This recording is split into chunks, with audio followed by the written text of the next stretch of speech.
Hola a todo el mundo y bienvenido a un nuevo episodio de Presunto Podcast. Hoy vamos a hablar de la crisis de orden público en el departamento del Cauca. Y para eso aquí hubo Andrés Páramo. ¿Qué más? ¿Cómo les va? Un placer estar acá. El tema está duro y difícil y además, como se dice, sí, hay unos audios, unos videos que sí son muy, que afectan, pues, como cuando uno los ve o los oye. Sí, y ahorita vamos a hablar de eso. Sí. María Paula Martínez. Buenas. Sí, ella fue la que propuso este tema desde la semana pasada. Nos Sí, dijo, lo vamos a anunciado. hablar y pues no hubo derecho a réplica, cosa con la que estoy bastante de acuerdo. Lo prometido es deuda, no por buenas razones, porque teníamos pensado que en la semana seguiría este asunto probablemente empeorando. Y así Sí, fue. muy mal. Entonces aquí estamos haciendo una recopilación de lo que está pasando en el Cauca y la manera como ha salido en los medios. Y de vuelta, señoras y señores, no nos abandonó. ¡Ay, verdad! ¡He's back! In the fucking house. Siempre presente en los chats, ilustrando nuestros episodios, nunca lejos, siempre cerca. De vuelta, Santiago Rivas. Te Siempre extrañamos. presunto, nunca impresunto. El presunto Santiago Rivas de vuelta a He Presunto vuelto, Podcast. sí, claro. No era para menos. La razón por la que Santiago Rivas estuvo este mes lejos de los micrófonos de Presunto no es porque no nos quieran, no lo estamos censurando tampoco para las teorías de conspiración que se gestaban peligrosamente. Sí. Hubo teorías de Me conspiración. la dijeron, me la dijeron. Muchas. ¿De verdad? Ustedes están censurando a Santiago. Obviamente en plan ¿Qué? en plan En chistoso. plan chiste, pero usted Ah. sabe cómo se vuelven los chistes a veces. marica. O sea, acaba en la producción. Sí, Qué o sea, difícil, acaba qué en la difícil producción. porque, No, fueron chistes muy buenos. Yo me reí Ah, de la bueno, mayoría. ok, ok. Pero ¿Qué no. pasó? Está acá y pues porque acaba Colombia, terminó temporada de manera muy exitosa y esperamos que vuelva la próxima con nuevos análisis Nuevos análisis. de una nueva Colombia. sátira. que claramente necesita terapia. Los personajes más locos. Y amigos, yo soy Sara Trejos. Ahora sí, comencemos. Como siempre, empezar este episodio agradeciendo a El Barrio Restaurante por su amable y deliciosa manera de querernos, que es alimentándonos. Gracias, Iván Ospina. Y al equipo de Diosa Cervecería por cocinar nuestra maravillosa y deliciosa cerveza lager Polarización, el mejor nombre de la historia jamás para una pola colombiana. Ustedes están escuchando este episodio el viernes 31 de mayo. Les tenemos una sorpresa para el 4 de junio. Si usted no lo está, por favor vaya y suscríbase en nuestro canal de YouTube, porque lo más seguro es que el martes por la tarde ocurra algo. Chan, chan, chan. Chan, chan, chan. Entonces, escuche el episodio, guarde su tarde, noche y vamos a ver qué pasa. Algo más de expectativa, además de mi falta de claridad con lo que va a ocurrir el martes 4 de junio. No, El martes 4 de junio ocurrirá algo. Estén pendientes. Pendientísimos. Fin. Fin. Fin del comunicado. Yo Listo. solo sé que va a ocurrir. Y que es algo. Exacto. ¿qué ocurrirá? Algo seguro. 4 de junio. Hay unos temas muy importantes que están ocurriendo de los que no vamos a hablar hoy, pero que merecen nuestra completa atención en algún otro episodio. Así que hoy, ¿de qué no vamos a hablar, Santiago Rivas? Pues lastimosamente, una vez más nos quedamos sin hablar de lo que está pasando en Gaza. Otra vez. Y tras 7 meses de genocidio en territorio palestino, el Estado israelí inició una ofensiva contra el campo de refugiados de la ciudad de Rafah, que había sido designada por el mismo Estado israelí como el único, abro comillas, lugar seguro para quienes están refugiados por pues, la escalada bélica del Estado israelí contra la gente de Palestina. Esto hace rato no tiene nada que ver con Hamas, ni tiene nada que ver con los hechos del 7 de octubre. O sea, en este momento las cosas están tan recrudecidas desde la última vez que mencionamos, o sea, que tuvimos un episodio sobre esto, que incluso medios que habían sido verdaderamente muy tibios o incluso de frente acólitos y sí. apologistas del Estado israelí, de sus acciones violentas contra la gente en Gaza y en Palestina, en los territorios ocupados de Jerusalén del Este y también en Cisjordania, estaban empezando a cambiar su línea de conversación, están empezando a documentar pues los actos que están teniendo lugar y pues cosas como los reportajes de The Guardian, en donde se habla sobre cómo el jefe del espionaje israelí amenazó a la fiscal de la Corte Penal Internacional que está investigando el caso de genocidio contra Israel. La Corte Penal Internacional ya acusó y ya señaló a Benjamin Netanyahu y al ministro de Defensa israelí, así como el líder de Hamas, de crímenes de guerra, y pues específicamente a Netanyahu y a su ministro de Defensa del crimen de genocidio por intentar borrar a un pueblo completo. El fiscal de la Corte Penal Internacional de La Haya, Karim Khan, afirmó que hay motivos razonables para creer que los dirigentes de Israel y de Hamas tienen responsabilidad penal por crímenes de guerra y lesa humanidad. El fiscal dijo que por ello solicita una orden de detención contra el primer ministro israelí Benjamin Netanyahu, su ministro de Defensa Yoav Gallant. Igualmente, las peticiones incluyen al líder de Hamas en Gaza, Yahya Sinwar, el jefe del brazo militar. Y creo que aquí, pues ya la conversación está, o sea, ya esto es me parece a mí un punto de no retorno. Es decir, hemos tenido episodios como el imbécil de Juan Manuel Galán yéndose a sobar chaquetas a Israel, donde nadie lo llamó a decir que la mayoría que él se sacó de cualquier lado del pueblo colombiano no estaba de acuerdo con el rompimiento de relaciones con Israel. ¿Qué tiene que hacer allá Juan Manuel Galán? ¿Quién es ese? ¿Cuál es? Uy, se me está olvidando. Es el Eric Trump de la familia Galán. Y en materia de medios, pues ya existe una partición no clara. Por ejemplo, pues Vicky Dávila, para quien todos los periodistas en Colombia trabajamos, sacó un tuit diciendo que desde el 7 de agosto del 2026 una de sus propuestas de campaña seguramente tenía que retomar relaciones diplomáticas con Israel y deshacer el daño que le hizo a esas relaciones el gobierno de Gustavo Petro, y puso Viva Israel cual si fuera Wendy Zulka. Yo no sé si recuerdan aquella canción. Por que supuesto. Ya obviamente se ha opacado, ¿no? Ha oscurecido tanto, se envejeció muy mal, pero no es culpa de Wendy Zulka.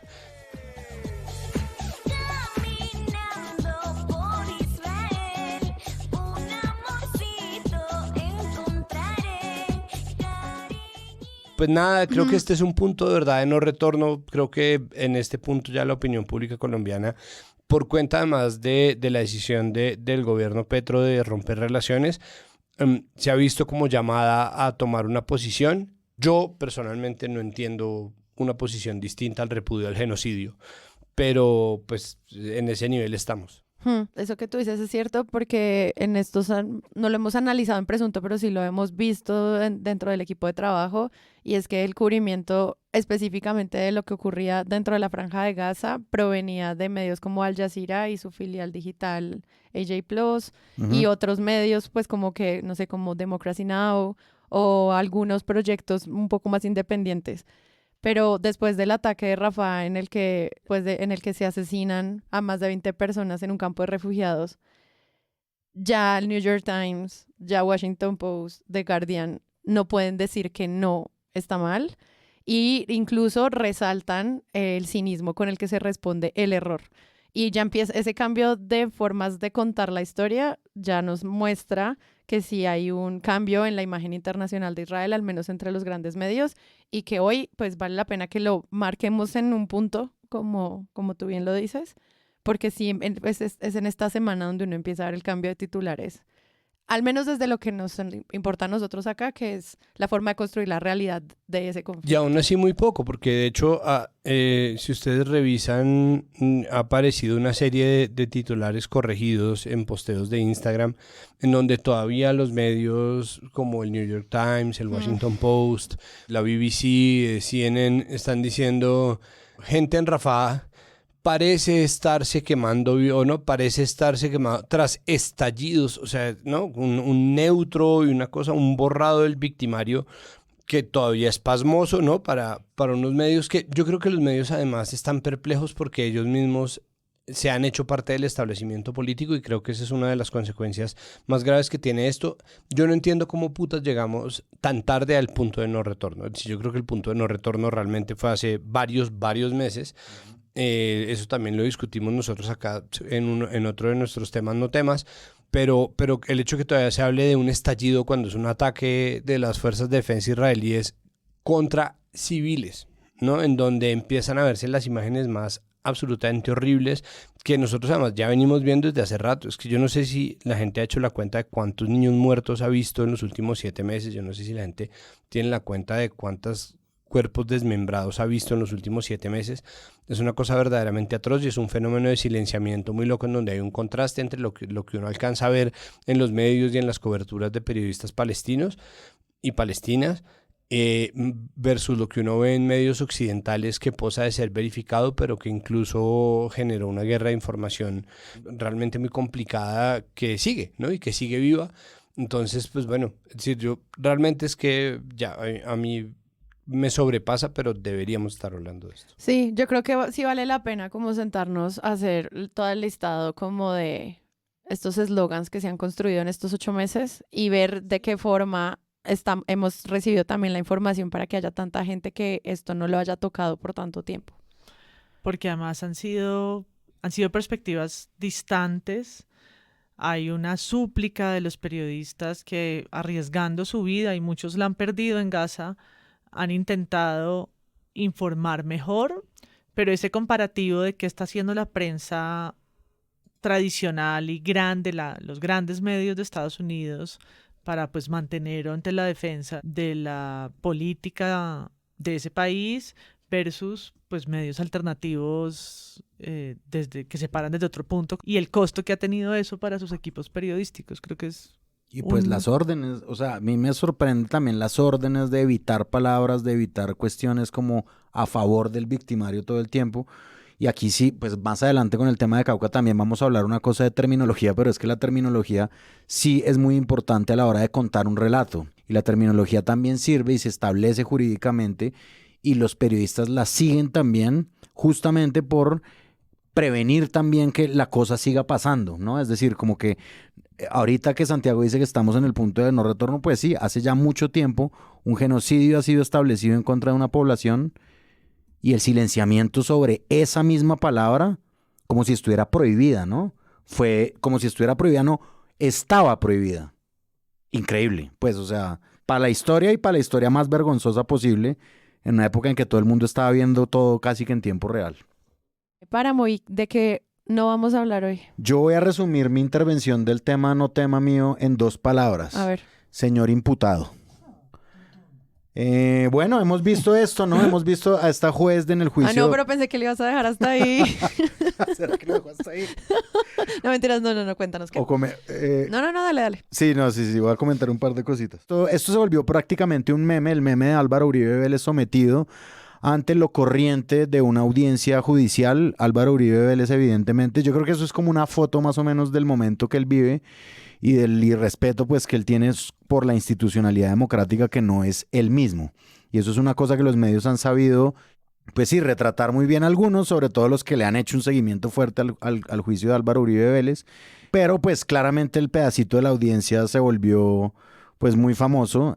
Yo creo que ha habido también otro momento de otra audiencia en que la juez le pide a Álvaro Uribe como una persona parte del proceso que no intervenga como él está acostumbrado a intervenir, es decir, a sus anchas y con el aplauso de la gente, y pues en eso estamos. Yo no, que digamos, a mí no, celebratoriamente, no existe ningún elemento celebratorio mío, salvo lo elocuente que es ver esa imagen de Álvaro Uribe, pues sí, reducido a lo que es en un proceso judicial donde opera la democracia. Y pataleando porque no le digan presidente, en fin. ¿Qué daño ha contribuido a hacerme el doctor Montealegre, señora juez? Muchas gracias.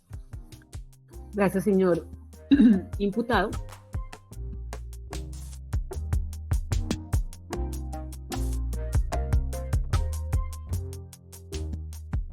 12 del día, 55 minutos. Las disidencias de las FARC tienen sitiadas varias zonas del Cauca por los combates, desplazamientos y atentados. Más de 6 días completa este departamento sumido en una dura situación de orden público. Vamos a la capital. 500 soldados llegaron en las últimas horas al Cauca para reforzar la seguridad en la región en medio de la ofensiva que adelantan las fuerzas militares. Los uniformados harán presencia. El terror vivió la población en el municipio de Balboa, en el Cauca, durante la velación de un soldado que había fallecido en Nariño. Hasta el sitio llegaron guerrilleros para atacar a los militares que se encontraban en el lugar, lo que desató un combate que dejó 5 muertos. Estamos viendo las imágenes de ese momento, de ese pánico por ese ataque de disidencias. Hablemos ahora de lo que pasa en Cauca. La situación es muy compleja. Varios cabecillas se disputan el control del departamento. 3 de ellos habrían activado planes, pistolas contra la fuerza pública. La radiografía de lo que arranca el momento del hostigamiento y se empiezan a escuchar las ráfagas, los niños de alguna manera, y les estoy diciendo que son niños de 5, 6, 4 añitos, o sea, estamos hablando de una primaria, de un primer grado, todos los estudiantes que entre otras cosas ya están entrenados, lamentablemente hay que decirlo, se esconden debajo de los pupitres, de las sillas y empiezan a cantar. La profesora empieza a decirles canten en voz alta una canción, ella empieza a entonarla, los niños empiezan a repetirla y es muy lamentable, ustedes están viendo las imágenes, los niños con sus ojitos cerrados, rezando debajo de las sillas, debajo de los puestos, mirando un poco hacia... La situación es crítica en el Cauca. El departamento se encuentra sumido en un conflicto violento que ha provocado numerosos desplazamientos y víctimas civiles. Y esto no es nuevo, lo vivimos desde hace décadas, pero digamos que en el último mes se ha acrecentado. La región es escenario de enfrentamientos entre grupos armados ilegales, el ejército, y tiene un impacto devastador en la población local que los medios nos han sabido explicar quiénes son. Son las comunidades indígenas y campesinos las más afectadas, sufriendo amenazas, extorsiones y desplazamientos forzados. El conflicto en el Cauca también está relacionado con el control de territorios estratégicos del narcotráfico y la minería ilegal, lo que agrava aún más la violencia. En este camino, los medios nos ayudan a cubrir los esfuerzos del gobierno nacional y local para implementar políticas de seguridad en la región, pero también nos ayudan a ver cuál ha sido la respuesta insuficiente y desorganizada para que sigamos hablando de una violencia que continúa y se intensifica. Teniendo en cuenta entonces este contexto, hablemos de cómo nos han ayudado a construir la realidad los medios de comunicación y con qué se queda el usuario, ¿no? Al final, después de ver esta narración que hacen los periodistas para nosotros. Entonces, la primera parte por la que quisiera que comenzáramos es sobre como lo nominal, nombrar esto. Yo siento que construir a los personajes que están detrás de esta historia son muchos actores, ya no es uno contra otro, sino que es un ecosistema en el que participan diversos actores armados, organizaciones, guerrillas, disidencias, Estado, fuerzas militares. O sea, siento que hay un gran esfuerzo mediático por decirnos quiénes están ahí y peleándose por qué, pero empecemos a hablar de cómo se nombran y eso cómo afecta la manera en la que nosotros entendemos este proceso. Creo que los periodistas tienen como una forma, o tenemos pues una forma de nombrar las cosas a veces muy de que se entienda rápidamente el mensaje y que la generalidad de la población pueda saber muy bien a qué se están refiriendo.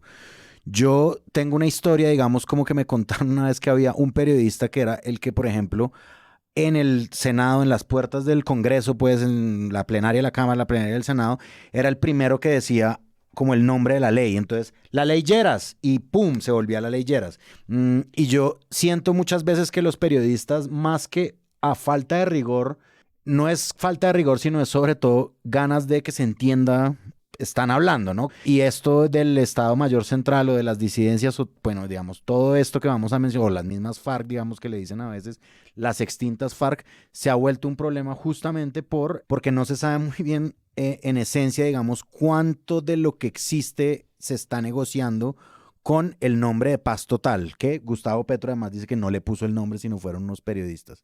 No, aquí hay como una disputa un poco de eso, de nominación y de qué es lo que implica tal cosa o tal otra. En un episodio pasado mencionamos un ejercicio de la silla vacía que nombraba el grupo, qué era exactamente el grupo y cuál era el proceso que se hacía frente al grupo. Pero ese no es el punto ahorita, sino el punto es decir, hay demasiada nominación en este momento. Sí, es como una locura de nombre tras nombre tras nombre y me parece que cada medio que tiene una agenda se aprovecha, digamos, de eso. Entonces, no en vano, unos medios simplemente les llaman las FARC, ¿sí? Creo que está ahí, digamos, como el fiel de eso. Sí, a mí me llama la atención, no solamente por lo que está pasando en el Cauca, sino desde los acuerdos de paz, cuáles narrativas de la existencia, pues que niegan ese proceso de paz, continúan. en distintos medios o incluso en personas que lo legitiman, los que dicen ex-FARC o, en fin, cada palabra que le dan. Pero me llamó la atención una entrevista que pasó por televisión en el programa Los Informantes, donde por 20 minutos, un poco más, entrevistan a Andrei Avendaño, uno de los líderes del Estado Mayor Central en el Catatumbo, porque además esto pues tiene distintas regiones. Estamos hablando del Cauca en particular por la situación de orden público, pero el Estado Mayor pues tiene presencia y frentes y militantes en otros departamentos. Y es muy interesante la entrevista, el periodista hace muy buenas preguntas, además de estar muy inmersivo, ¿no? Camina con ellos, duerme allá, les pregunta, está como en su cotidianidad, estos reportajes un poco típicos del formato Séptimo Día Informantes, pero él le dice, ¿ustedes quiénes son? O sea, hace esta pregunta a uno de sus líderes y le dice, somos las FARC. Claro. Con todas las letras, no se extiende a decir Estado Mayor, Ejército del Pueblo, disidente, después, no, somos las FARC. Negociación. Las FARC firmaron un proceso de paz y dejaron las armas y se reincorporaron a la vida civil. Total. Entonces, ¿qué son ustedes? Lo que pasa es que las FARC es un proyecto, las FARC no es una cosa. O sea, una cosa es la que tú dejas de existir y ya se acabó. Las FARC es un proyecto. Y el proyecto no era de Iván Márquez, no era de Timo León Jiménez, no, el proyecto era de los hombres y mujeres, campesinos y campesinas de Colombia que creyeron en que era necesario armarse por la estigmatización, por la represión que había de los gobiernos en contra de los campesinados, porque se planteaban o se exigían derechos. Pero entonces, ¿ustedes qué son? Somos las FARC. Estas disidencias... Y trata de argumentar un asunto ideológico con muy poco bagaje, porque habla simplemente de la lucha por el poder y de la violencia ejercida sobre población campesina y la disputa de la tierra. Y eso contradice mucho a un invitado que me pareció también muy bueno, muy elocuente en A Fondo. María Jimena Duzán lleva a un investigador y cofundador de una fundación que se llama CORE, Conflict Response, claro. Se llama Kyle Johnson. Sí, es impresionante su elocuencia y cómo hace énfasis en esto no son guerrilleros. Y no lo hace en vano, explica una estructura que no es vertical, donde no hay unas lealtades claras, donde evidentemente hay una red de traiciones y deslealtades que ha terminado acabando con la vida de algunos de ellos, es decir, la muerte de Gentil Duarte y demás. Es sospechosa, puede venir incluso de los mismos militantes, porque no muere un comandante pero el otro no, que está muy cerca. Además, pues lo matan a este líder en un campamento que tiene evidentemente pues un circuito de seguridad muy grande. Entonces, para expertos que no están allá dentro de la guerrilla, no son las FARC. Para un líder del EMC son, ¿no? Con todas las letras. Y los medios luego se debaten entre pues esas declaraciones y las que hacen también las fuentes de poder. Y yo hice la tarea de revisar televisión porque me llama mucho la atención esos reportes de pocos minutos. Y allí pues todavía se suma un problema más a esto de la nomenclatura, y es que todo el tiempo están utilizando el lenguaje militar. Entonces están hablando de los nombres de las operaciones, el cabecilla del frente, ¿no? Todo el tiempo están usando las palabras que usan los militares probablemente en sus ruedas de prensa o en sus comunicados, y eso creo que enrarece todavía más, porque están hablando de estructuras terroristas, ¿no? En el noticiero hablan de la estructura terrorista, porque así dice el militar. Y es que esas formas de narrar ya las conocemos. O sea, por eso es que yo creo que es importante que hagamos esta pausa de cómo nos están enumerando esta historia, no porque quiera justificar algo, no, sino porque quiero entenderlo. Desde estructura terrorista, guerrillero, hay un camino gigantesco de cambios de historia. Y para agregarle una fuente a las que mencionó María Paula, en este debate que se hizo en Cambio, en el que citaron a Camilo González y a otras fuentes, me quiero referir sobre todo a Camilo González Pozo, él habla de organizaciones híbridas y dice como una expresión que me llamó mucho la atención, que es nueva generación de grupos armados, es decir, como antes nosotros teníamos una cosa, ¿no? Como una cosa además que yo sí le escuché a bastantes analistas las FARC, digamos, eran como una organización un poco del pasado, ¿no? Ya de ancianos negociando con otros ancianos.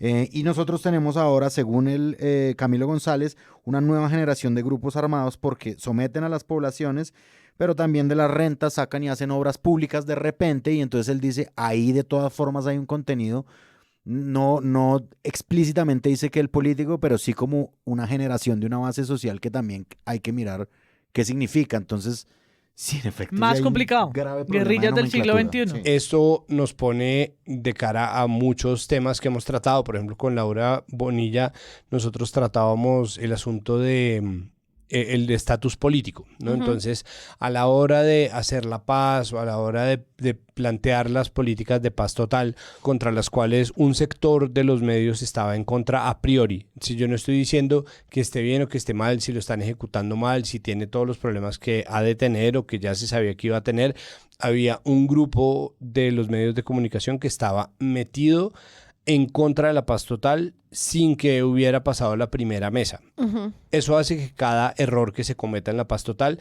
sea reclamado como un tuvimos razón, ¿no? Y el tuvimos razón en un país tránsito de opinión es un triunfo para quienes lo dijeron. Salir a cobrar, que es como se llama en los medios eso, se ha vuelto también una práctica común de espectadores que están viendo la paz como si fuera una gallera gigante. De eso también hemos hablado. Y entonces el asunto con el estatus político devuelve un poco la discusión o devuelve a la discusión el nombre de las FARC, porque es que llamarlos las disidencias de las FARC es dar por acabado el conflicto de más de 50 años que hubo con las Fuerzas Armadas Revolucionarias de Colombia, Ejército del Pueblo FARC, ¿no? Que tuvieron unas disidencias que sale la segunda Marquetal, el Estado Mayor Central.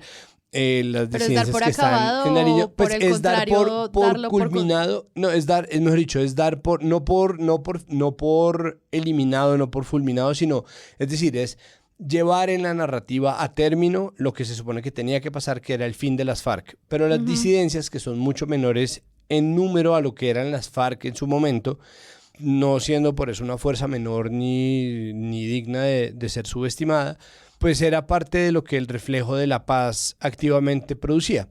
Y la decisión del Estado colombiano de otorgarle estatus político genera varias cosas. Primero, una oposición al interior del mismo partido Comunes, que está en contra de que las disidencias que traicionaron los acuerdos firmados por el verdadero Estado Mayor Central de las FARC en 2016, pues tengan entonces ahora estatus político cuando se sabe que esas disidencias son las mayores asesinas de líderes y lideresas sociales en este país. Segundo, que el hecho de que ahora tengan estatus político permite que entonces periodistas de todos los medios de derecha entonces digan que son las FARC. Y ahí empiezan a llamarse las FARC porque ellos se autodenominan las FARC porque eso era lo que ellos querían, ¿no? Retrotraer el espíritu de las FARC que ellos nunca abandonaron y llevarlo a campos de guerra en donde efectivamente se portan como un ejército híbrido, como bien lo dice Camilo González Pozo. Todo esto nosotros ya lo venimos discutiendo cada vez que hay una crisis en la paz total, porque entonces la crisis con la paz total empezó con el ELN, que es una guerrilla muy disímil a las FARC, pero que estaba planteando unos retos que incluso eran conocidos para las mesas de negociación. Luego fue el Clan del Golfo el que empezó a hacer paros armados y a hacer alzadas, a hacer atentados, y luego fueron las disidencias. Y lo único que hay en común entre esos tres tipos de conflicto, entre los tres escaladas de conflicto, es que quienes están en medio son la población civil. Es decir, ¿qué quiere decir eso? Que el estatus político genera una discusión en términos de opinión, pero los ceses al fuego generan un problema práctico en donde el Estado, que hace mucho tiempo no combate tan activamente contra estas fuerzas armadas irregulares, termina generando unas especies de treguas que lo único que hacen es recrudecer la violencia entre los mismos grupos irregulares y entre los mismos grupos herederos del paramilitarismo, guerrillas, microguerrillas, disidencias de las FARC, que terminan atormentando a la población civil. Ahí entra de forma, no de nuevo menor, pero sí tangencial en materia de números, la fuerza pública, que también cae víctima de esta violencia de los grupos que están dentro de la paz total. Y es el momento en el que empiezan a ser usados como, donde empieza a ser un blanco la fuerza pública, ahí sí empieza la narrativa, una indignación serial y nuestros héroes, entonces apoyan a nuestros héroes porque antes de eso, ¿no? Y sobre todo ahora que pues, estamos hablando del Cauca, se trata de un departamento sumamente racializado y las narrativas que terminan envolviendo todo aquello que representa un regreso al pasado que a muchos medios parece gustarles porque se encajan en narrativas muy 2002. Entonces, hay una parte de la forma en la que tú nombras esto que yo, por ejemplo, pensaba en... Nunca se dice las disidencias de los paramilitares, sino BACRIM, o nunca se dice como el exestado de las autodefensas o las nuevas autodefensas. O sea, yo entiendo también que hay una construcción sobre esto que a mí me causa mucho conflicto a la hora de informarme, porque siento que los medios quieren darle un estatus de izquierda y derecha a estos grupos armados. No, yo creo que más que afecte es que hace difícil toda esta nomenclatura que los medios puedan realmente como armar la estructura que tiene una línea de tiempo que estaba contando Santiago, que arrancan en el mismo proceso de paz. Yo escuchaba a los expertos en los medios hablar de la convención del Yarí, de cómo allí era claro que había que el frente primero de las FARC tenía unas divisiones, qué pasó con los que son firmantes pero reincidentes, y luego, pues, cómo nombramos a todos esos grupos hoy. Yo revisé una nota de RCN en la que hacen un mapa, que es interesante porque ¿no? Animan y van mostrando en Santander, en Cauca, bueno, los distintos lugares, cuáles son los municipios y cuáles son los frentes, porque además todavía hablan de frentes, 57, 1, ¿no? Entonces, ¿what? Y luego hablan de unos cabecillas que yo jamás había escuchado. Alias Marlon, alias Cholinga, alias Dumar y alias Kevin. Yo decía, ¿quiénes son esos manes? Ponen las imágenes de las nuevas guerrillas. Ponen las imágenes, tampoco le dicen nada a uno, pero de nuevo, pues es que uno es el que está acomodote en Bogotá. Entonces, ¿no? Pues en las regiones, en esas regiones, esto es información que seguramente la gente conoce más de primera mano. El Cauca sigue bajo fuego.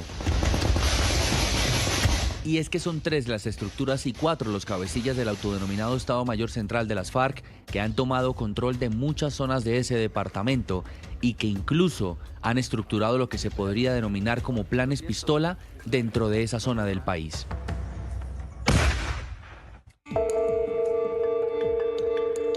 Estos 4 hombres estarían pagando diferentes valores por cada uniformado asesinado o por la ejecución de acciones terroristas específicas. Por ejemplo, alias Dumar pagaría entre 1 y 2 millones de pesos por militar asesinado durante enfrentamientos o en espacios de planes pistola. Alias Cholinga hasta 800.000 por uniformado que resulte herido o por detonar una mina en zona de presencia militar. Y alias Marlon hasta 700.000 pesos por cada fusil robado al ejército. Tienen incluso distribuido a su antojo el departamento del Cauca para delinquir. Alias Kevin comanda Argelia y Balboa, alias Cholinga, Corinto, Toribío y Jambaló, alias Marlon, Buenos Aires, Suárez y Morales, y alias Dumar, Argelia, El Tambo y López de Micay. Entonces, arranca tratando de hacerle el mapa a la gente. El man tiene como 3 minutos de televisión para hacer esto, ¿no? Y luego saca una de estas frases de cajón que yo digo, ¿por qué seguimos haciendo esto en medio de semejante desastre de orden público? Un hermoso atardecer en la vereda La Despensa de Toribío, Cauca, se convirtió en la peor pesadilla para sus habitantes. En los antejardines de sus casas se escudaron 2 facciones disidentes. Una sería la de Agoberto Ramos. Como nunca se imaginó que... Frases de cajón que van muy mal, creo yo, con las imágenes que está mostrando, porque son imágenes muy duras, ¿no? De balaceras, taca, taca, taca, taca, taca, taca, taca, taca, que recuerdan las tomas guerrilleras de antaño. Esto lo decía uno de los periodistas de La Silla Vacía también en Los Huevos Revueltos. Yo coincido con esa idea, que es un poco volver al pasado. Los periodistas ya han hecho este cubrimiento, tal vez no los mismos, pero es algo que la gran prensa y los grandes noticieros tuvieron que hacer en momentos muy complicados, como fue, por ejemplo, no sé, los primeros años del 2000, y que reconocemos ahí muchos errores que son indolentes con la población, que generan una zozobra impresionante, que no son respetuosos con las víctimas, que a veces caen en errores porque estás mostrando pues imágenes violentas de registro, a veces de personas o de militares o de lo que sea, población civil o combatientes, pero que para traducirle eso a la audiencia debería haber una suerte de trabajo editorial. Yo no creo que uno ve a los militares agacharse hacia atrás, disparar, uno no entiende nada de lo que está sucediendo en esas imágenes que pasan un poquito como paisaje, mientras una voz dice las chorradas que acabo de decir. Esto es una nota de RCN. Se habla mucho de la falta de presencia del Estado y la ineficacia, como todo esto es culpa igual de pues un Estado que no está, pero sin explicarnos muy bien qué significan ese tipo de frases. Que también es una práctica vieja, ¿no? Ajá, exacto. Porque cuando se habla de la presencia del Estado, a menudo se habla de militarización, y esto, puchas, esto es tan viejo. Pues en el gobierno Duque, por ejemplo, la solución planteada por el gobierno Duque en la operación Artemisa a la deforestación en el Amazonas era militarización, porque obviamente con la salida de las FARC de la Amazonia colombiana, se convirtió en un territorio en donde grupos armados que tenían motivaciones sobre todo económicas terminaron metiéndose a hacer carreteras, narcotráfico, un montón de cosas en lugares que deberían estar protegidos y que llevaban protegidos durante mucho tiempo, pues ganadería, minería ilegal, es un montón de verdad prácticas económicas que sustentan una teoría que tiene Laura Bonilla que me parece muy buena. La guerra es una economía en sí misma, es decir, que ya no es la economía del narcotráfico la que sostiene la guerra, sino es la guerra la que generó su propia economía. Claro. Y eso tiene como una necesidad de enfoque mucho más diferenciada y micro en los territorios. Entonces, esta práctica de pensarse el Estado en materia de pie de fuerza o de presencia del ejército, pues es realmente muy vieja. Y también es viejo el cliché de programas de mucha menor audiencia y repercusión, incluido el que yo tenía en Capital, en donde una y otra vez expertos dicen, no, como es que la presencia del Estado no es solamente eso, y Petro yo creo que lo he dicho también 700 veces, también es educación, son hospitales, es transporte público, es televisión, es conectividad.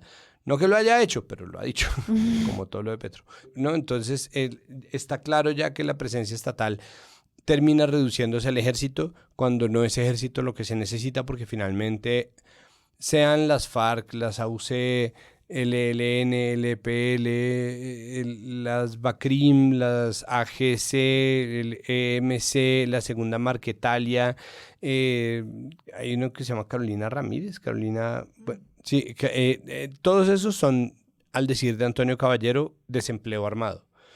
Es decir, en lugares donde no hay una mejor oportunidad, donde la gente realmente no se siente conforme con el lugar en el que vive, ni la situación, ni la realidad, ni su situación familiar, ni su situación de ingresos, tienen muchos más chances de empezar una vez más el reclutamiento de menores, una vez más el reclutamiento de personas de verdad, de toda índole que están buscando alguna salida, no al conflicto, sino a la violencia estructural más fuerte, que es la inequidad colombiana, que está muy marcada. Entonces, eso termina siendo una manera, o sea, entonces la presencia estatal como un cliché y como una frase de cajón termina siendo para mí una manera de evadir las verdaderas discusiones sobre la presencia estatal y lo que eso supone. Y eso es algo que nosotros vemos repetido una y otra vez entre quienes culpan, no, entre quienes aprovechan las noticias para echarle la culpa de todo a una u otra persona, y quienes están utilizando las noticias para tratar de plantear mapas más o menos apocalípticos, más o menos objetivos, más o menos tecnocráticos, más o menos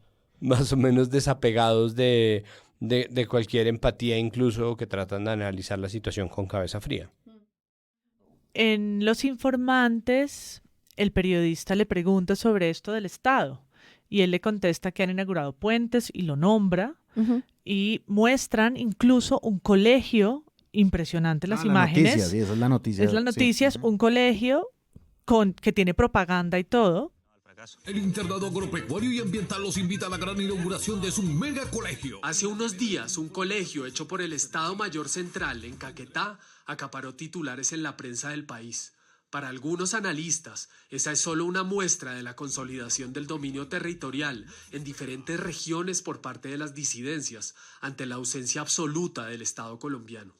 O sea, nos ha tocado, pues, porque ¿quién lo hace? Aparecen miembros de las FARC, de las disidencias, inaugurando un puente, inaugurando... Por ejemplo, nosotros tenemos la carretera que de Barrancas comunica las 5 veredas de Morrofrío, Suspiro, el brand de Guadalupe. Nosotros hicimos el puente en la vereda de Chiquinquirá. Y usted me decía que están haciendo un puesto de salud también. Sí, vamos a hacer entrega estos días, de pronto por ahí el 27 de mayo. Una propaganda en la que están anunciando desde el EMC la inauguración de la entrega de este colegio a la comunidad, y muestran las imágenes de salones, están pañetando pues las paredes, ¿no? Y es bastante extraño como escucharle decir que suplen esos deberes del Estado, siendo una organización que al final está arremetiendo contra la población civil, cuando, según las cifras que dan en La Silla Vacía, y es que son más de 374 asesinatos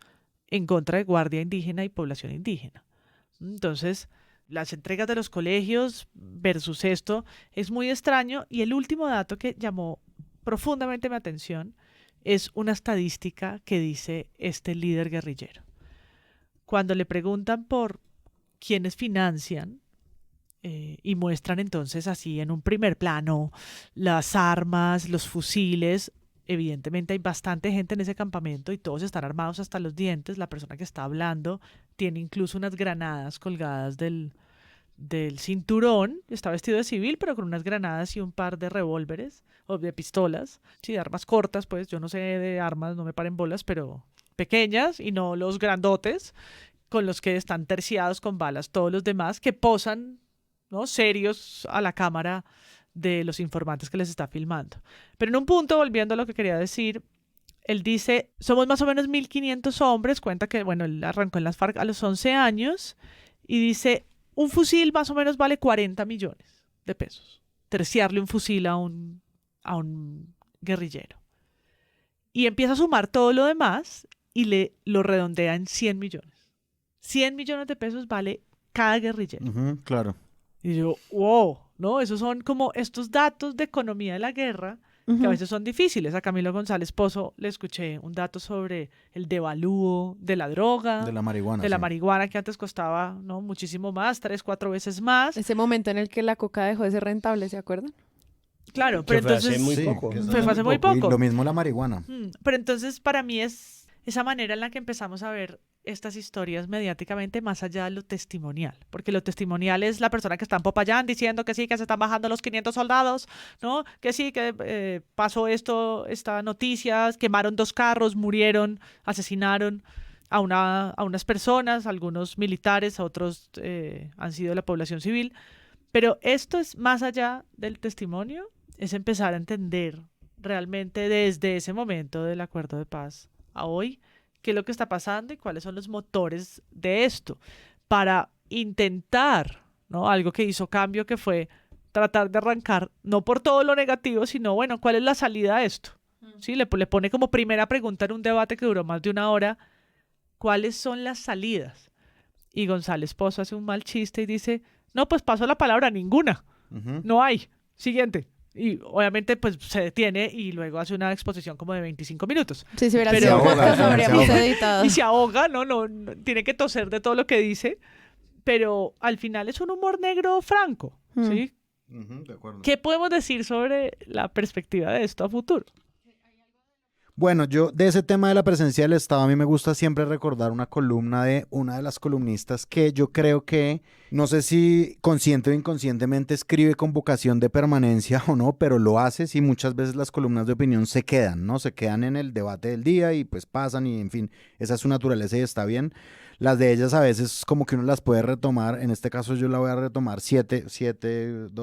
11 años después, es una columna del 2013 de Tatiana Acevedo que se llama El Estado ha estado. Sí, es como una cosa medio contraintuitiva a lo que se dice siempre. El Estado no existe a nivel militar, el Estado no existe en institucional, el Estado no existe, y ella en un momento en protesta del Catatumbo dijo, en Ocaña hay notarios, en Tibú hay notarios, hay fiscales, cárceles, decenas de exagentes del DAS, oficina, papelería membreteada, sellos, huelleros, o sea, es decir, no solamente es un Estado que llega en forma de ejército, que es una cosa que se critica mucho, sino llega en forma de todo, en fumigación con glifosato, en ICBF, en helicópteros, en consultores con contrato de prestación de servicios.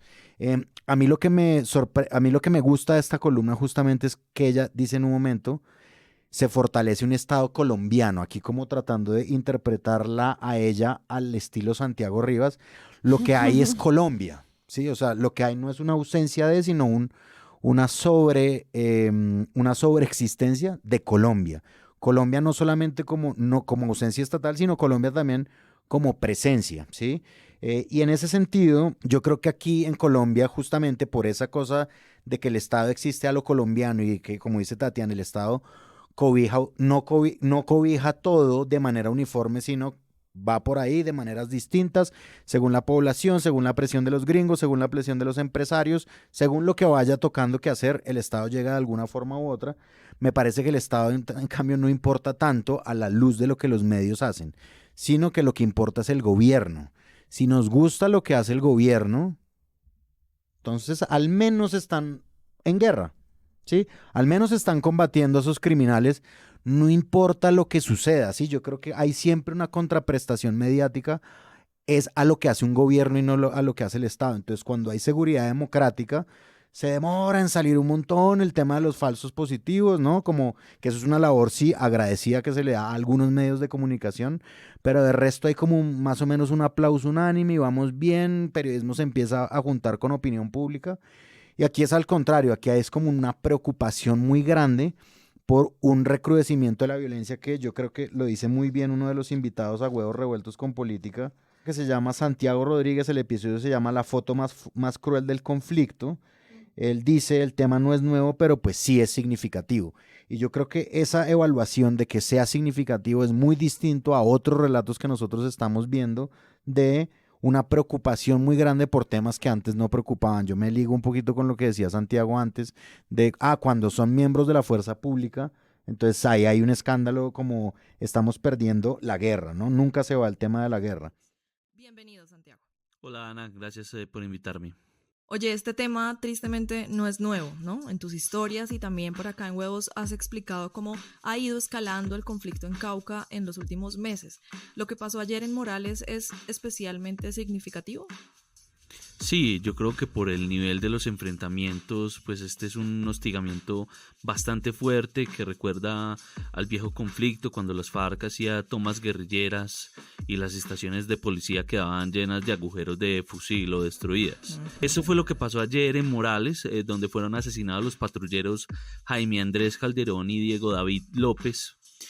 Pues el llamado bloque occidental del EMC sembró el terror durante horas en el norte del Cauca y sur del Valle, porque no solo incursionó a sangre y fuego en la cabecera de Morales, ¿no? También explotó un artefacto explosivo en el hotel donde se alojaban miembros de la fuerza pública en Jamundí, por ejemplo. Y aquí es importante entender... Porque hay un momento en el que también nos construyen, entonces es el Estado, que serían las fuerzas militares, contra estos grupos. Pero en otros medios está muy claro que no es como una guerra entre dos bandos militarizados, sino que es una guerra entre unos grupos armados ilegales contra la población civil, que son realmente los que están poniendo las bajas más difíciles, el reclutamiento, son las víctimas. Y yo siento que eso sí es un cambio de historia. No es el Estado contra las FARC, sino los grupos criminales contra la gente. Y para mí eso es otra manera de acercarse a estos conflictos. Quería preguntarles a ustedes si vieron algo así similar, porque yo sí siento que ahí hay formas nuevas de contar esto, sobre todo también por lo que estaba diciendo María Paula. O sea, son imágenes que nos recuerdan momentos muy dolorosos de un footage con el que crecimos. Por eso quería hablar como de la presencia del Estado, pero también a la luz de cómo se introduce la sociedad civil ahí. Yo creo que esta es una mala práctica vieja también. Es decir, cuando estaban pasando las masacres como el Salado, como el Naya, como la masacre de Bojayá, pues también se narraba en forma de paramilitares versus las FARC. Y los que pusieron los muertos fue la población civil, de una manera horripilante.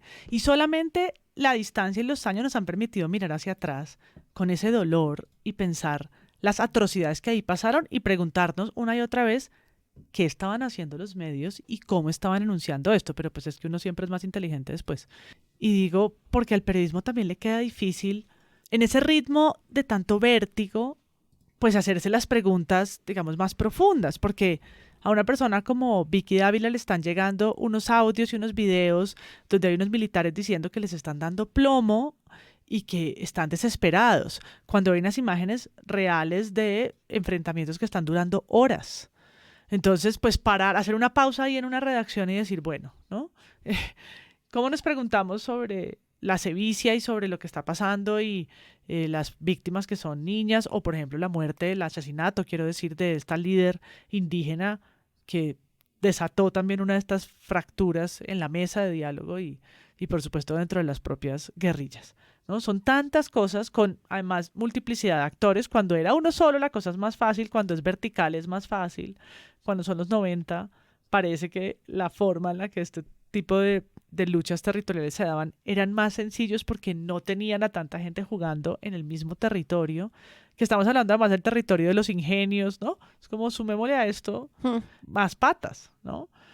A mí siempre que estaba leyendo estas historias para este episodio pensaba todo el tiempo en Abelardo Liz, el último periodista indígena que ha sido asesinado, o digamos el más reciente, que le pasa precisamente en un enfrentamiento.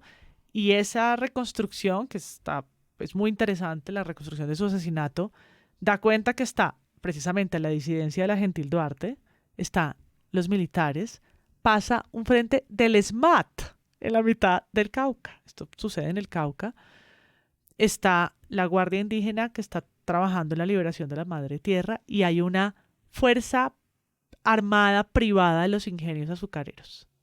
Y empiezan a disparar. Y ese día mueren 2 personas, una de ellas es Abelardo Liz, que está claramente con una cámara y desarmado.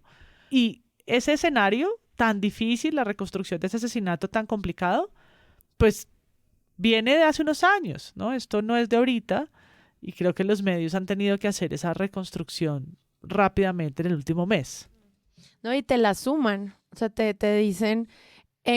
algo que vi en varios medios es como a la luz de un mapa que publica Ideas para la Paz sobre en dónde están los cultivos de coca como una de las múltiples razones que justifican este conflicto, y te muestran en dónde están las alianzas entre grupos y en dónde están los conflictos entre grupos, y eso me pareció muy útil como en parte de entender un mapa tan complejo como el del Cauca a la luz solo del cultivo, que ni siquiera de las múltiples razones es una.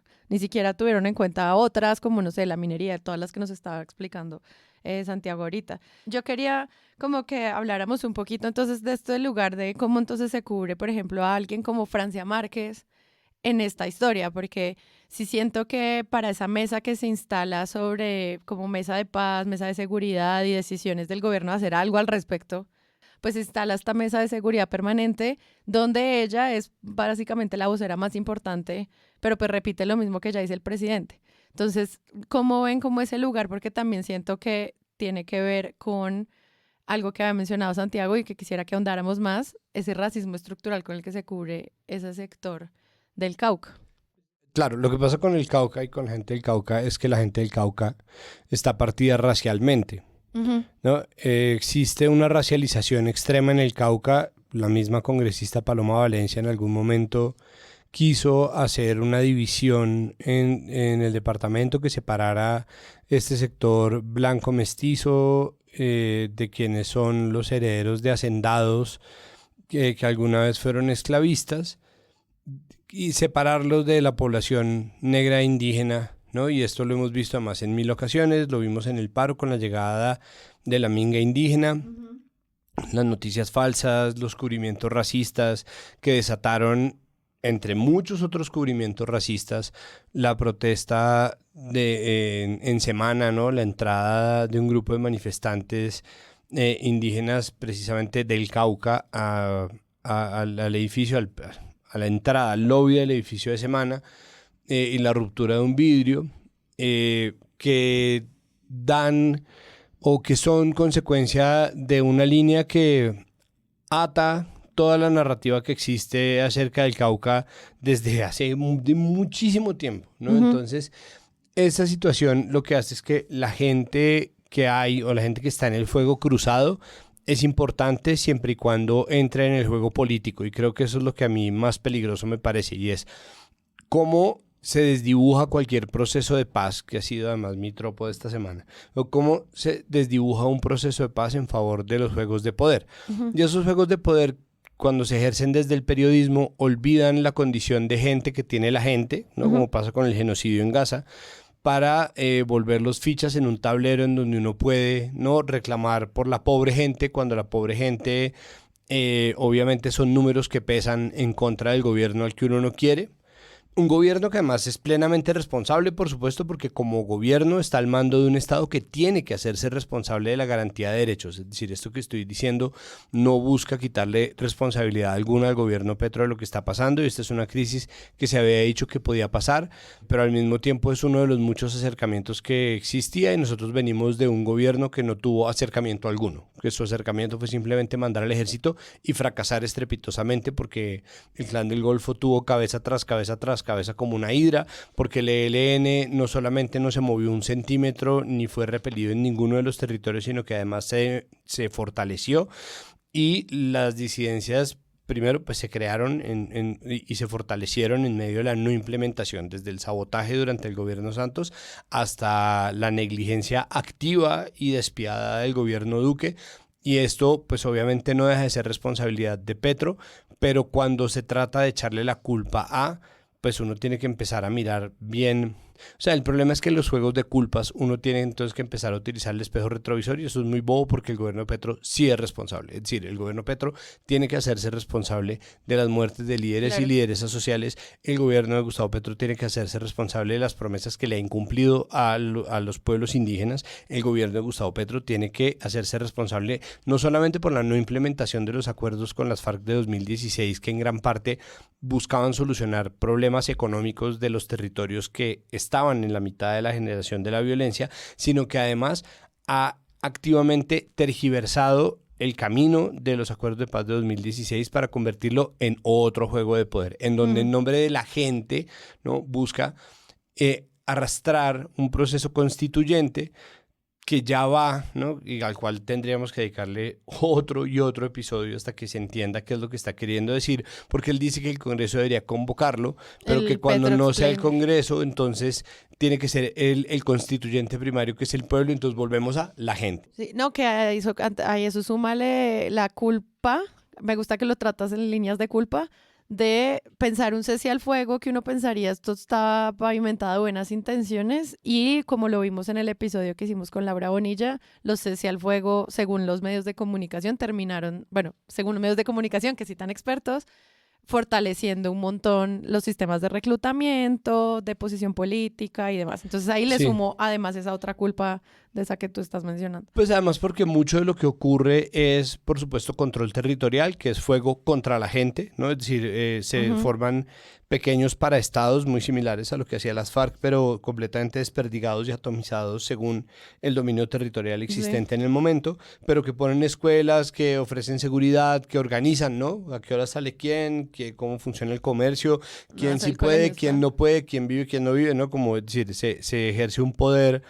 en los territorios, pero además existe fuego cruzado, porque hay lugares en donde se están enfrentando, son el ELN con las disidencias, el ELN con el Estado Mayor Central, el ELN con la Segunda Marquetalia, el Clan del Golfo con los urabeños, no, es decir, todos están en unos enfrentamientos en donde el fuego cruzado termina matando más población civil de lo que termina matando personas alzadas en armas, porque por supuesto la gente desarmada y la gente pobre y la gente vulnerable y la gente en esos territorios siempre son mayoría con respecto a las personas que tienen las armas. Pero una persona con un arma puede matar tanta gente como balas tenga, ¿no? Entonces la ecuación siempre va a ser injusta, y en esa medida pues sí es verdad que hay un desamparo muy grande y no existe una previsión real en términos de la paz total, que terminaron no combatiendo o no frenando una violencia que se estaba ejerciendo en detrimento de las personas, y termina volviéndose fuente de mayor violencia, además de fortalecimiento de grupos armados que simplemente se vieron libres para enfrentarse entre ellos.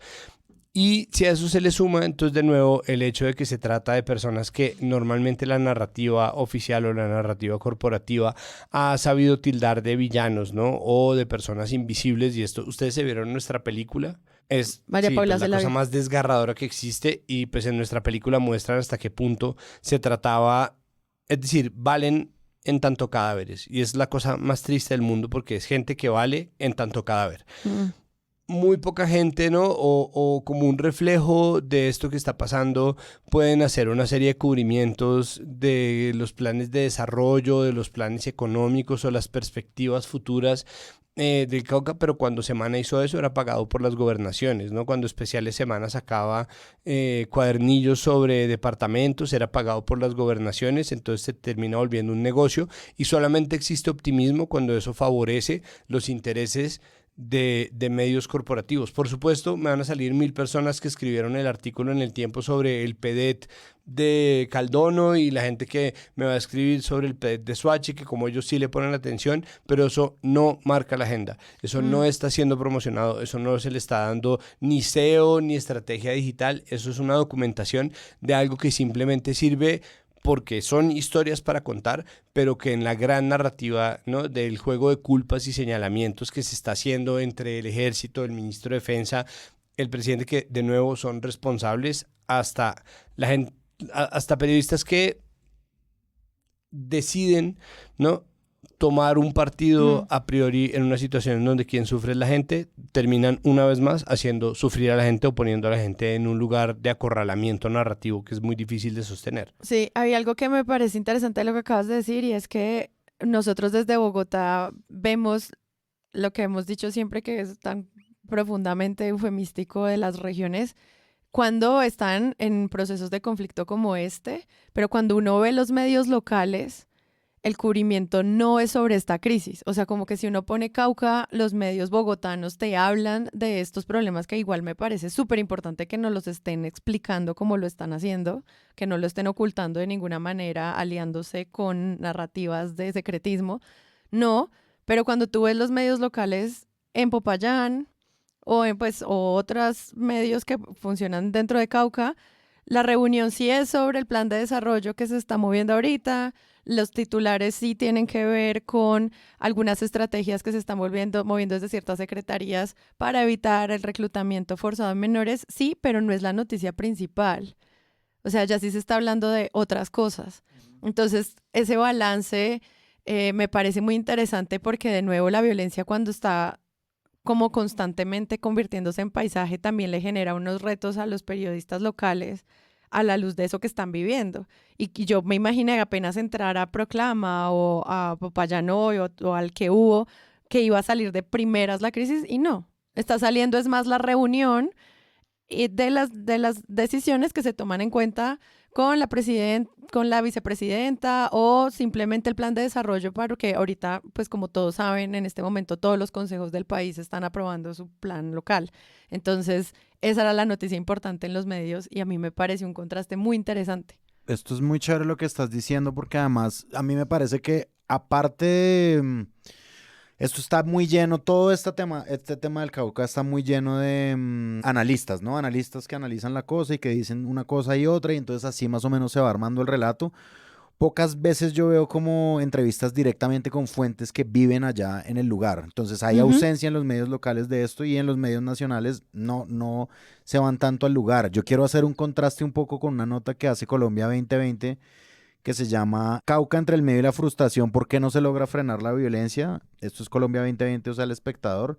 Ellos entrevistan, por ejemplo, a Edwin Capaz, que es un defensor de derechos humanos del norte del Cauca, en el que critica, por ejemplo, a Petro. Es como estamos cayendo en un precipicio, tenemos que cambiar, necesitamos no solo anuncios, no solo consejos de seguridad, sino más cosas. Al mismo tiempo, por ejemplo, entrevistan a un representante del CRIC de apellido Zucca. O sea, a mí me impresiona eso, como que tanto se ha estigmatizado como el lugar de ciertas organizaciones políticas que ni siquiera les preguntan.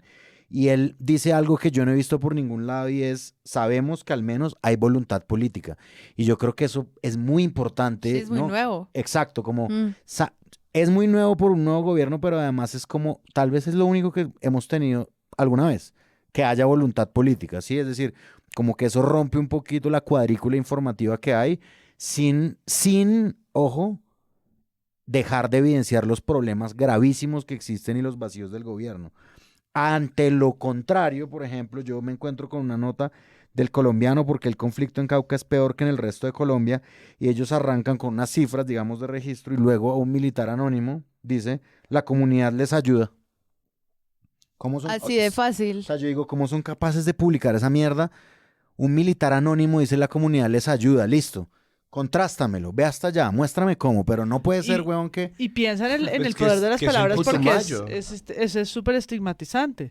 La comunidad entonces ya son señalados Sí, ya. de apoyar a un grupo criminal, lo cual... Bueno, ¿no? eso me devuelve a mí a dos cosas. Me retrotrae a 2022 cuando la masacre que perpetró el ejército en el Putumayo terminó volviéndose una guerra de narrativas en la cual Semana gratuitamente decidió tomar ¿no? el puesto de defensores de lo indefendible, le sacaron portada y bueno, finalmente terminó con la corroboración de que lo que 6 periodistas entre Vorágine, Cambio y El Espectador, ¿no? que se habían aliado y que finalmente ganaron el premio de periodismo Simón Bolívar ese año, pues estaban diciendo la verdad. Esto es una cosa que pasó en mayo 28 de 2022. Y ahí uno de los puntos narrativos de los cuales se pegaron quienes defendían las acciones del ejército que dispararon contra población civil es que la comunidad los camufla, ¿no? Pues me retrotrae a ayer cuando The Atlantic, ¿no? publicó un artículo de un tipo llamado Graham Wood, y Graham Wood explica o busca explicar cómo es posible que sea legal matar niños en Gaza, ¿no? Entonces volvemos, Sí. porque cuando se lleva al punto leguleyo de la discusión sobre, ¿no? Como el huevón que te está tratando de explicar que según su libro de texto tal o cual cosa sí configura o no configura un genocidio frente a la evidencia más evidente de la evidencia mundial de Evidencialandia, pues termina obviamente convirtiéndose en una cuestión, ¿no? de discusión, una cuestión de debate y no en una cuestión real, práctica, pero volvemos a lo mismo, es decir, la población civil es maleable porque es al mismo tiempo la pobre gente que está sufriendo y los líderes y lideresas que están asesinando y al mismo tiempo los camufladores y coadyuvantes de los violentos que están azotando las regiones y los territorios y sus economías, ¿no? Como que siempre existe una gente que es cualquier cosa que se necesite según la narrativa y un progreso que nunca llega por cuenta de A, los grupos armados, B, la ausencia del Estado, C, la ayuda de la población civil. Y esa condena al subdesarrollo pues es un ciclo que termina volviéndose pesimismo cíclico, y eso yo lo quería citar también lo de The Atlantic porque está el tema de los niños, ¿no? Los niños que otra vez terminan siendo la parte más débil, ¿no? La parte más blanda de la narrativa sobre la gente. Sí, hubo un video que se hizo viral donde hay unos niños de un colegio en Suárez, Cauca, que están rezando debajo de sus pupitres porque pues su profesora les enseña a hacerlo. Este video se vuelve gigante porque pues genera un montón de empatías, ¿no? Por estas víctimas inocentes que están ahí mientras al fondo se escuchan los bombardeos. Los medios le dieron mucha vuelta a esto y yo todavía no sé muy bien cómo enfrentarme a eso. Si es un video que te estremece, como ver a los niños debajo del pupitre pidiendo que por favor no los bombardeen después del país en el que vivimos. Pero ¿cómo lo haces desde los medios de comunicación? O sea, ¿cómo haces también la protección de estas fuentes? O sea, yo entiendo que la profesora lo publique en su red, pero retomarlo como noticia, que me parece que requiere unas preguntas éticas sobre, pues, ¿qué quieres contar con esto? Además de generar como ese dolor tan profundo, ¿de qué otra manera los medios pueden enfrentar eso? Efectivo sí es, o sea, como a nivel de llegarle a la gente con el dolor, sí lo es. ¿Pero qué opinan ustedes? Hay un libro de Susan Sontag sobre el tema que es fantástico, que se llama Ante el dolor de los demás. Y se pregunta, de las experiencias de reportería en guerra precisamente, ¿cuál es la responsabilidad de quien está obturando la cámara? Y uno podría ampliar esa pregunta a quien la está circulando, cuando se está enfrentando al dolor ajeno, a escenas que dice como no pueden no despertarle nada, ni hacerse ninguna pregunta, sí, casi que moral sobre lo que implica llevar eso a otro formato, capturarlo y mostrarlo, ¿no? Preguntándose un poco por el lado humano de quiénes somos los que estamos ahí, poniendo el cuerpo en ese lugar. Puede ser también la profesora, no solamente un reportero o una reportera, pero que implica mostrarlas. La legislación cada vez es más dura, entonces ahora todo tiene que tener blurry, no sé qué, por la protección de la identidad, que está muy bien, pero creo que más allá de eso, que es un formalismo, así tenga esa difuminado, pues periodísticamente narrar ese tipo de situaciones. Siempre pienso en Bojayá, ¿no? Como la gente hablando sobre cómo se estaban resguardando en la iglesia para que eso tenga ese desenlace fatídico que tuvo. Y luego, ¿cuál es la imagen que necesitas? Necesitas la imagen de todos los cuerpos que perecieron en Bojayá, en esa iglesia. Al final, muchos medios se decidieron por mostrar el Cristo. ¿Recuerdan al Cristo? Claro. Es como un Cristo que es una figura pesada de iglesia, de estas que sagrada, adornan, sagrada, que está, ¿no?, bombardeada, pues demolida, chueca, rota, y eso se vuelve una imagen icónica que podría haber sido también la de los cuerpos, es decir, estaban ahí al lado, ¿no? Pero mostrar esta también tiene una suerte de dignidad frente a ese dolor.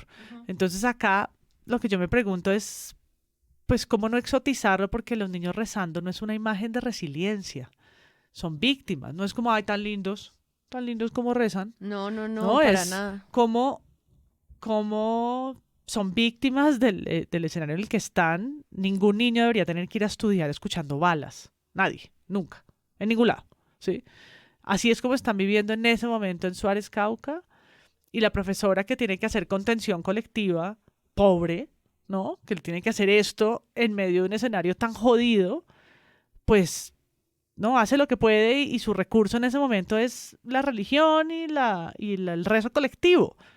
Necesita mantener la calma. ¿Le funciona? Fantástico. Sí, fantástico, sin juicios le funciona para que los niños estén tal vez más tranquilos y que sorteen una situación que de verdad desde lejos es muy difícil de intentar saber qué se siente, ¿no? Desde Bogotá, intentar saber qué se siente estudiar en ese lugar. Seguramente son niños que han escuchado estos sonidos de balas desde siempre, ¿no? Lo tienen también muy como parte de su propio escenario. Es que además tienen simulacros. No, pues a ver, yo sinceramente creo que el periodismo tiene que hacerle un tratamiento a este tipo de cosas, sobre todo en este tipo de momentos en el que un video, digamos, puede ser en cualquier parte, en cualquier momento, en cualquier lugar, no necesariamente asumo yo pues que los medios que publicaron esto saben en efecto que esto está sucediendo en un colegio de Suárez, Cauca, hoy cuando lo ponen. En eso yo, digamos, les doy como un parte de confianza, pero más allá, digamos, del fact-checking de esto sucedió en tal parte, tal otra, pues esto tiene un tratamiento, es decir, ¿y qué más periodismo vamos a hacer? Porque yo digo, ok, listo, hay un registro de esto, evidentemente esto tiene la motivación de ilustrarlo a lo que más se pueda con una imagen lo más elocuente posible y listo, de ahí para adelante, ¿qué más hacen? ¿Sí? ¿Cuál es el periodismo que sale ahí? ¿Cuál es el periodismo sobre la guerra que va a salir de ahí? ¿Le van a hacer seguimiento a esto? Hablando de la foto de esta famosa de Bojayá, Jesús Abad Colorado, que es un fotógrafo que fue el fotógrafo que hizo esa foto. Él tiene una política de vida que es regresar al sitio de los hechos que sucedieron a ver qué está pasando ahora. ¿Van a regresar o esto es una cuestión como de la postal del día para nosotros informar de esto? Y yo creo que esa es una labor que algunos medios de comunicación se han tomado muy en serio en este país, el tratamiento del periodismo sobre la guerra, las unidades de paz. Entonces yo creo que los medios que están ahora dándose cuenta que estas cosas pasan en Colombia, pues podrían hacer un repaso de lo que se ha hecho en ese tipo de medios de comunicación y de los aprendizajes que ha habido sobre la ética del cubrimiento de la guerra y pues de esto qué significa. Porque si es como no nos gusta lo que está pasando porque este es el gobierno, pues evidentemente simplemente se vuelve como un instrumento de propaganda antipolítica o como quieran llamarle. Entonces, si se dieron cuenta de que esto existe y que esto está pasando, ajá, ¿y qué más? ¿Qué más proponen? Esa sería mi pregunta a los medios. Pues es que es noticia, es que el problema es que uno puede decirle eso a un medio y a un periodista le va a decir, entonces le parece que eso no es noticia, hermanito, como, no, ¿a usted le parece que eso que está pasando no es noticia? Menos mal se dieron cuenta. ¿Cómo no se va a poner? No, como, pero de acuerdo, pues ahí está pasando algo más allá de eso, pero de nuevo, ahí volvemos a una cosa que a nosotros nos suele pasar, pues que a nosotros nos suele pasar, no digo solamente nosotros como Presunto Podcast, sino que suele pasar y sobre todo se recrudece en la conversación pública actual en Colombia, y es nosotros, como tenemos medios que son agentes políticos, y como tenemos periodistas candidatas, como tenemos una participación corporativa muy grande en las decisiones políticas y en las decisiones mediáticas, tratamos a los medios como si fueran agentes del poder, es decir, como si fueran entidades gubernamentales. Y hay un punto de ahí que siempre será la pregunta de, bueno, lo mismo de Susan Sontag, pero es bueno, alguien llega con un documental, hace un documental sobre una población y ese documental se gana un León de Oro en Cannes. ¿Es responsabilidad de esa persona arreglarle la vida a la comunidad a la que documentó? ¿Cómo no pagarle a esas personas por salir? No, entonces hay una serie de dilemas que vienen con la documentación de la vulnerabilidad, que obviamente obliga a que haya unas preguntas sobre qué tanto se nutre la prensa del dolor ajeno, pero que al mismo tiempo nos obligan a pensar, pues esto no puede ser silenciamiento, al mismo tiempo cuáles son los verdaderos alcances de la comunicación. El problema realmente termina siendo el mismo de siempre, y es lo muy enredado que están las líneas de poder que terminan aparejando en un mismo atado al poder político, al poder mediático, lo cual siempre va a terminar configurando problemas de este estilo, porque la vulneración cometida desde un medio corporativo de la agencia humana de una comunidad, de una persona racializada, de un niño, de una niña, de una niña o de una profesora que está haciendo simulacros en nombre de la noticia o en nombre de un juego político de opinión, pues siempre va a ser denigrante en comparación con la simple narración de las cosas que pasan en realidad en el territorio, que son las razones por las cuales cuando nosotros vemos tomas de Buenaventura que son positivas no nos las creemos, ¿no? Estamos en un contexto de abandono estatal en muchos niveles. Estamos tratando de ver cómo los medios nos explican esta violencia que está prolongada y que pues ha deteriorado significativamente la calidad de vida de todas las personas en el Cauca desde hace muchos años, pero en este mes de manera más crítica. Y este enfrentamiento como diario de inseguridad, de falta de acceso a oportunidades y de violencia constante, pues seguirá en los medios de comunicación. Vamos a ver entonces qué decisiones se toman. Yo creo que hay muchos expertos o congresistas que se han pronunciado sobre la ineficacia de la estrategia, y creo que parte de ver qué decisiones se toman desde el Estado Nacional van a estar en la agenda mediática. Todo sigue muy en la incertidumbre con cómo se va a solucionar este conflicto. Muchas gracias, María Paula. No, gracias. Yo para cerrar quería decir un par de cosas. Y es que esa experiencia que decía Páramo, creo que tiene que ser un acervo al que los periodistas vuelvan. Juanita León tiene un libro, País de Plomo, sobre cómo descubrir la guerra. María Teresa Ronderos, Marta Ruiz, grandes, además, reporteras, mujeres que hicieron esto durante muchos años. Por supuesto, Chucho Abad y otros periodistas como Jorge Enrique Botero, en fin. Creo que hay una experiencia interesante sobre la que hay que volver, pensando que el escenario parece estarse repitiendo. Lo otro es que hay un documental de Romeo Langlois que a mí me llama mucho la atención, que se llama Balas Reales, Me acuerdo. y muestra cómo es que sucede esto con una cercanía que creo que los medios a veces no alcanzan a tener, o los cortos reportajes que tenemos en televisión de 3 minutos donde no entendemos realmente cómo es que son enfrentamientos de las guerrillas hoy. ¿Eso cómo es que sucede? ¿Cómo lo pinta Hollywood? ¿O es, como dice Juanita León en ese texto, que la guerra es más lenta y más aburrida de lo que nos imaginamos? La última cosa es que en el Cauca hay medios, no solo diarios, muy interesantes, como el Diario del Cauca, como Proclama, como la radio NASA, NASA Stereo, que creo que vale la pena voltear a mirar para ver esas otras fichas que de pronto le faltan a este rompecabezas y que aquí en los medios de Bogotá no alcanzamos a sumar. Sí, sobre todo como el cubrimiento directo a las comunidades negras de Colombia, a la Ruta Pacífica de Mujeres, a las organizaciones de jóvenes indígenas, de afro, de campesinos rurales y urbanos. Hay un montón de fuentes que sí están cubriéndose diariamente desde hace mucho tiempo en esos medios.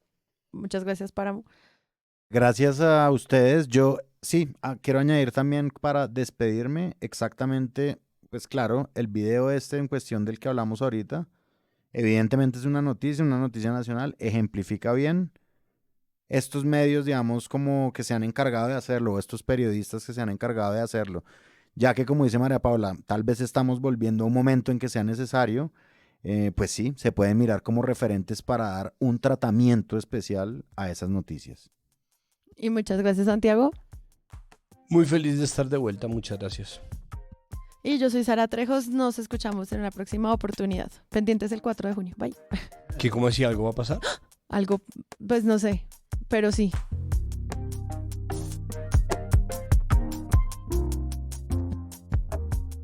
Gente, si les gustó este episodio y además quieren apoyar este podcast, los invitamos a que lo compartan en todas sus redes sociales. Además, entren a presunto.com/donaciones y hagan parte de nuestra campaña. Vamos avanzando en cada uno de los episodios. Y si no pueden, compártanlo. Es la mejor manera de crecer. Algunas plataformas les permiten además dejar comentarios que podemos publicar. Presunto Podcast es producido por Sara Trejos, yo, con el análisis de Santiago Rivas, yo, María Paula Martínez, yo, Juan Álvarez y Andrés Páramo. Presente. La postproducción la hacemos Rodrigo Rodríguez y yo, y nuestra asistente de producción es Paula Villán. Desde Sillón Estudios, Jennifer Abaunza coordina toda la producción de donaciones. Si ustedes quieren hacer parte, con su ayuda podremos financiar este proyecto en la meta inicial, pero también en todos los sueños que tenemos para 2024. Al mismo tiempo, en esa página pueden encontrar el link a nuestro ingreso a Discord. Es un botón muy grande que dice Únete, es fácil encontrarlo. También pueden escucharnos en nuestro canal de YouTube y en todas las plataformas de podcast. En algunas de esas plataformas nos pueden dejar calificaciones y además pueden dejar comentarios. Cada vez que lo hacen, nos ayudan a llegar a más gente. Presunto Podcast es un proyecto producido en Sillón Estudios, una red de podcasts independientes donde además pueden encontrar otros shows. Gracias a ustedes por escucharnos y la próxima semana esperen un nuevo episodio.